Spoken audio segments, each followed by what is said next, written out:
Son nom c'est Jésus-Christ de Nazareth. Celui qui donne la force au chauffeur de conduire sa voiture. Celui qui donne la force à une maman de planter son champ. Celui qui donne la force à tout un chacun ici. C'est lui qui nous donne l'énergie. Jésus-Christ est son nom. La Bible dit qu'au commencement était la parole était avec Dieu, la parole était Dieu. En toute chose a été fait. Rien de ce qui a été fait n'a été fait sans la parole. Et c'est cette parole-là que nous sommes venus partager avec nos frères et nos sœurs. Nous ne sommes pas venus partager le discours de Dieu.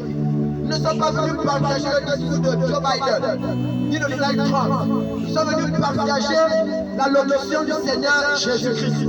Et c'est cette parole-là qui nous nourrit, qui nous libère.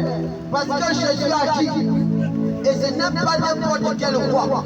Jésus-Christ est le roi des rois et le Seigneur des seigneurs. Et Jésus a dit, l'homme ne vivra pas de pain seulement, mais de toute parole qui sort de la bouche de Dieu. Donc mes frères et sœurs, prenez attention, vraiment prenez de tout votre temps à écouter la pensée directrice que nous sommes venus développer ici ce soir. Nous disons encore que Jésus-Christ de Nazareth est le sauveur du monde. Celui qui croit en Jésus-Christ a la vie éternelle. Un jour, l'apôtre Pierre, lorsque Pierre prêchait la bonne nouvelle du royaume, lorsque Pierre prêchait la bonne nouvelle du royaume, ce jour-là, il y avait les Burkinabés, il y avait les musulmans, il y avait beaucoup des ethnies, il y avait des prostituées, il y avait toutes sortes de personnes, des gens de mauvaise vie étaient ce jour-là. Pierre a prêché. Et la Bible dit que ces pécheurs-là, ces hommes pieux, avaient le cœur vivement touché par la prédication de l'évangile. Ils étaient accusés dans leur conscience. Et ils vont dire à Pierre et aux autres apôtres, oh frère, qu'est-ce qu'on doit faire pour aller au paradis? Oh frère, qu'est-ce qu'on doit faire pour aller au paradis? Oh frère, qu'est-ce qu'on doit faire pour aller au paradis? Cette question-là a disparu dans la jeunesse gabonaise. Cette compréhension des choses a disparu dans la jeunesse gabonaise. Aujourd'hui, les jeunes ne posent plus cette question.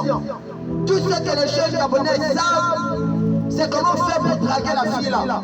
C'est comment faire pour les braquer. Comment faire pour les tuer. Comment faire pour sortir en vampire. Comment faire pour jouer à la gaspard. Comment faire pour consulter les gangas. Mais jamais comment faire pour le paradis. Eux, ils ont posé la question à Pierre. Oh mon frère, qu'est-ce qu'on doit faire pour être sauvé? Qu'est-ce qu'on doit faire? Chacun n'a qu'à rentrer chez lui à la maison. Allez poser cette question à son père et à sa mère. C'est le temps où chacun pour sa part doit se battre pour le sort de son âme. Battons-nous pour le sort de nos âmes. De la même manière, on se bat pour chercher l'argent. De la même manière, on se bat pour chercher de quoi mettre dans la bouche, de quoi manger. De la même manière, on se bat pour inscrire nos enfants à l'école.